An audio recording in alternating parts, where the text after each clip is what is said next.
Beberapa perkara menarik berkenaan dengan poster Papa Zola The Movie ni. Kalau korang tak tahu, Papa Zola The Movie punya poster dah keluar bersama dengan tarikh movie ni keluar 11 Disember 2025.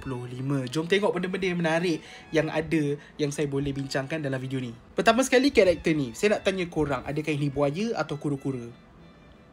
Jawab. Satu lagi adalah bas ni. So ni adalah bas mini yang dulu memang ada dekat jalanan di Malaysia. Yang menarik apa yang ditulis dekat sini. Dia tulis Jalan Klang Baru, Kuala Lumpur dengan Kampung Lama. Ini adalah reference kepada tempat sebenar di Malaysia. Kuala Lumpur ni adalah basically Kuala Lumpur lah. Okay, Jalan Klang Baru pula adalah Jalan Klang Lama. Dekat KL memang ada satu jalan dipanggil Jalan Klang Lama. Dan tempat yang antara basically paling famous lah dekat KL, semua turis suka pergi, adalah Kampung Baru. So kat sini Kampung Lama.